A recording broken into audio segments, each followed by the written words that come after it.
तुकाराम मुंढे यांची बदली करू नये, संविधान संरक्षण समितीचं जिल्हा प्रशासनाला निवेदन।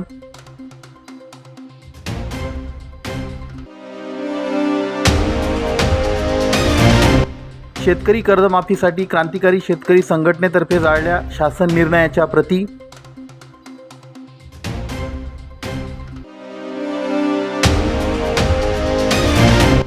प्रलंबित मागण्यांबाबत प्रशासनाची टोलवाटोलवी, आरटीओ कर्मचाऱ्यांचं काम बंद आंदोलन।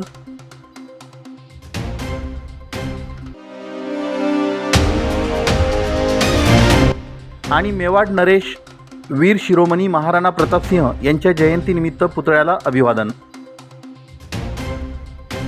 संविधान संरक्षण समिती जिल्हा धुळे यांच्या वतीने संस्थापक अध्यक्ष हरिश्चंद्र लोंढे यांच्या नेतृत्वाखाली महाराष्ट्र राज्याचे मुख्यमंत्री तथा गृहमंत्री यांना दिनांक 16 जून रोजी जिल्हा प्रशासनामार्फत निवेदन सादर करण्यात आलं। हे निवेदन जिल्हा निवासी उपजिल्हाधिकारी शरद पवार यांच्या माध्यमातून शासनाकडे पाठविण्यात आलं। निवेदनात अन्न व औषध प्रशासन विभागाचे आयुक्त तुकाराम मुंढे यांनी अन्न व औषध भेसळ, गुटखा व अवैध व्यवसायांविरोधात केलेल्या धडक कारवाईचं कौतुक करण्यात आलं आहे। त्यांच्या कार्यक्षम व प्रामाणिक कामगिरीमुळे जनतेच्या आरोग्याचं संरक्षण होत असून शासनाची प्रतिमा अधिक मजबूत होत असल्याचं नमूद करण्यात आलं आहे। त्यामुळे त्यांची इतरत्र बदली करू नये, तसेच राज्यातील वाढत्या गुन्हेगारीवर प्रभावी नियंत्रणासाठी त्यांना महत्त्वाची जबाबदारी द्यावी अशी मागणी करण्यात आली आहे।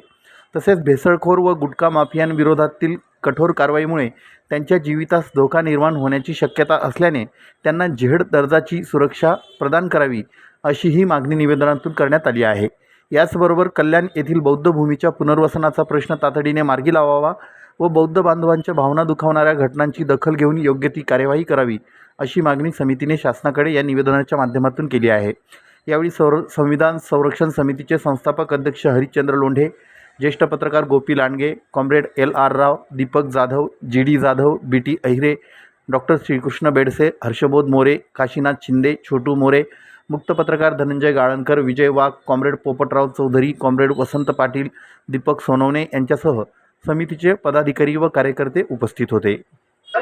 आरोग्याच्या दृष्टीने अत्यंत महत्त्वाचं की अन्न औषध प्रशासन विभागावर जे माननीय धडाकेबाज कारवाई करणारे अत्यंत महाराष्ट्रातील प्रामाणिक IAS अधिकारी माननीय तुकाराम मुंढे साहेब यांनी जे काम सुरू केलेलं आहे त्यांच्या कारवाईमुळे अनेक माफिया हे दुखावलेले आहेत। त्यामुळे त्यांची राजकीय दबावापोटी बदली होण्यासाठी अनेक प्रयत्न चालू असतात। त्यांची 21 वर्षे सेवेमध्ये 25 ठिकाणी बदल्या झालेल्या आहेत।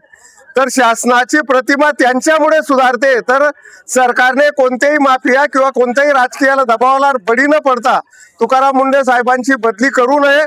आणि त्यांनी बदली केलीच तर महाराष्ट्रातील गुन्हेगारी गुंडगिरी निवडण्यासाठी मुख्य सचिव किंवा गृह सचिव पदावर नियुक्ती करावी, त्यांना झेड कॅटेगरीची सुरक्षा देण्यात यावी, या बाबतीत आमचं एक निवेदन होतं।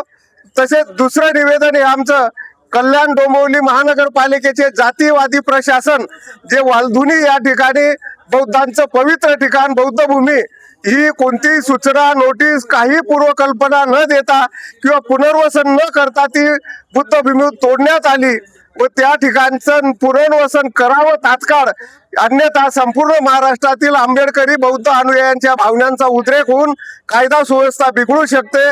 तसेच त्या जातीवादी प्रशासनाचं आम्ही जाहीर निषेध करत आहोत।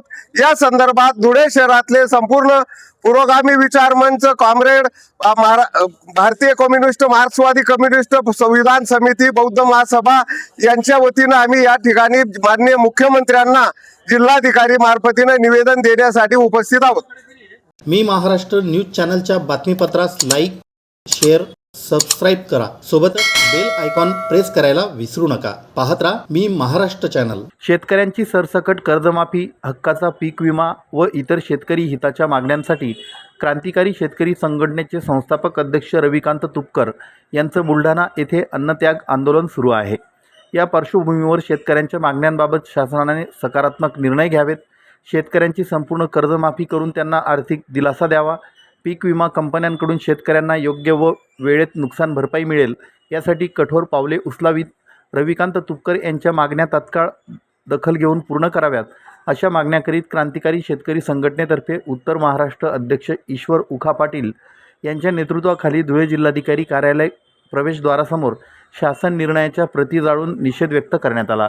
या आंदोलनात संतोष पाटील बुरझड, योगेश ठाकूर, नाना पाटील, कॉम्रेड LR राव आदी सहभागी झाले होते। संघटनेचे संस्थापक अध्यक्ष रविकांतजी तुपकर आज त्यांच्या अन्नत्यागाचा 3रा दिवस आहे। आपल्या राज्याचे मुख्यमंत्री साहेब सत्तावर येण्याच्या अगोदर जी घोषणा केली होती त्यांनी की आम्ही 7-12 शेतकऱ्यांचा कोरा कोरा कोरा हा सर्वसामान्य लोकांच्या ध्यानी मनी कानात ऐकू येतो शेतकऱ्यांच्या पोरांना की चला कोराच कसं काय उतारा होत नाही आपला अजून। या राज्याचे मुख्यमंत्री साहेब हे वाक्य कोरा करायचे तुमचंच आहे। त्यासाठी आपले शेतकरी नेते जे रविकांत तुपकर आज 3रा दिवस आहे, जर शेतकरी नेत्या जर अन्नत्याग आंदोलन करताय आणि आपण एक सरकार म्हणून एक तुमची जबाबदारी आहे की शेतकऱ्यांना दिलेला जो शब्द होता तुमचा की तो तुम्ही पूर्ण करायला पाहिजे।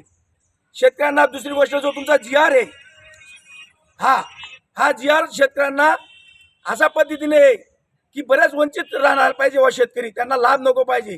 तुम्ही ही सेटलमेंट योजनेचा GR आणलेला आहे कारण की शेतकऱ्यांना 19 आणि 2017 मध्ये ज्या शेतकऱ्यांना कर्जमाफीचा लाभ झाला आहे त्यांना नको आहे, त्याच्यात अटी शर्ती त्याच्यात भरपूर आहेत। आपण जो दिलेला होता की आम्ही शेतकऱ्यांना कर्जमाफी पूर्ण मुक्त देऊ, आम्हाला कर्जमाफी नको आहे कारण की आम्ही शेतकऱ्यांना तुम्ही आमचा मकाचा भाव खाल्ला, कापूस खाल्ला, सर्व कांद्याचा भाव खाल्ला कारण की शासनाचे आयात निर्यातीचे चुकीच्या धोरणामुळे शेतकरी मायबाप आज देशोधडीला लागलाय, त्याचे शोषण होते। आणि दुसरी बाजू की शेतकरी आंदोलन थांबण्याचं काम हे सरकार करीत आहे। आज आम्हाला शेतकरी त्याच्या माध्यम मागू इच्छितो की धुळे जिल्ह्यामध्ये जे काही शेतकऱ्यांचे आम्ही काम करतो आम्हाला इथले स्थानिक आणि जे सत्ताधारी त्यांच्याकडून हुकूमतीने वागणूक मिळते, काहीतरी प्रकार होऊ शकतो कारण की आमच्या नेत्याला जवळपास 3 दिवसापासून त्यांना कुठलीही शासन दरबारी कुठलीही योजना ज्या उपस्थित ती मिळत नाही। धुळे जिल्ह्यामध्ये तीच परिस्थिती आहे कारण की सर्वसामान्य जनतेचा आणि शेतकऱ्यांचा आवाज दाबण्याचं जे सरकार करीत आहे त्याच आम्ही जाहीर निषेध हो। जर भविष्यात जर या सरकारने ऐकलं तर याच्या जिल्ह्यामध्ये काही होऊ शकते, याला सर्वस्वी जबाबदार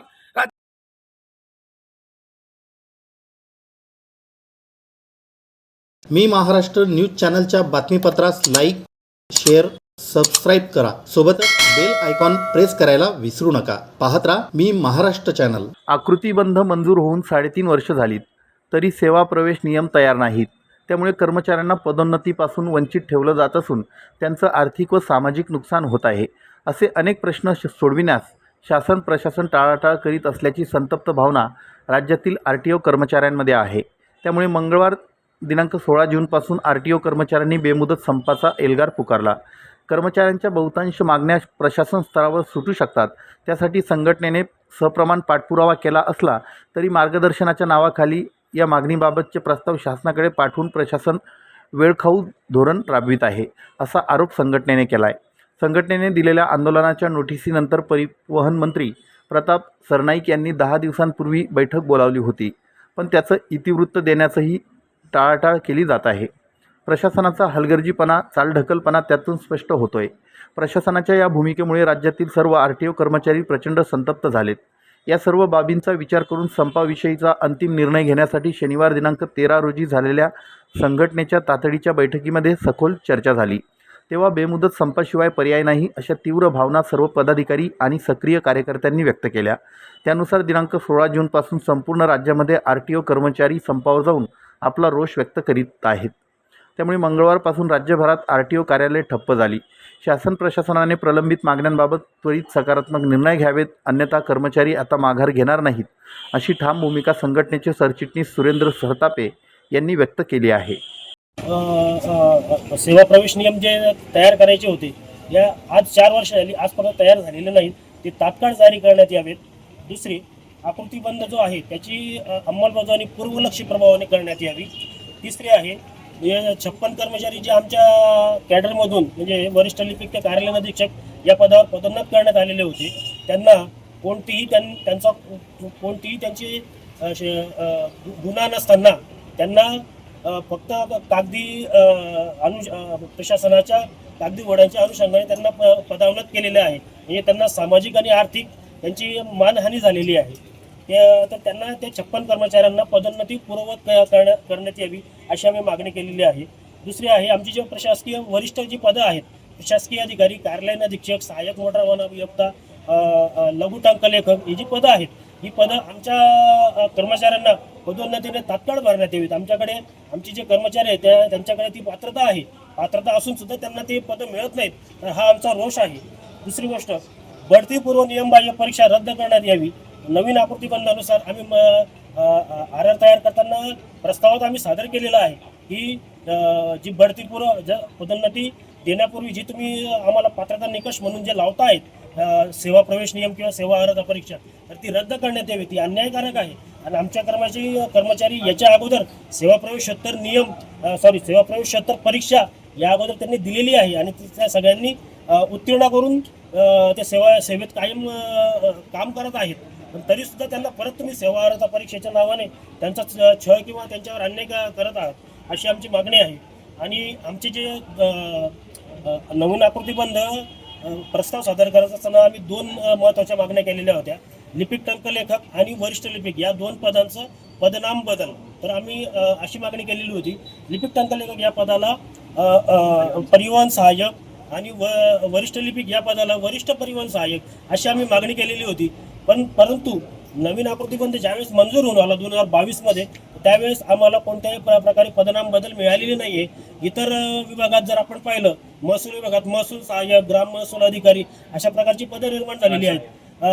आपण जर GST मध्ये गेलं तर त्या ठिकाणी कर सहाय्यक म्हणून पद निर्माण झालेलं आहे. वन विभागात गेलं तर वन सहाय्यक अशी पदं निर्माण झालेली आहेत, जी नवीन आकृतीबंधानुसार त्यांना मिळालेली आहेत.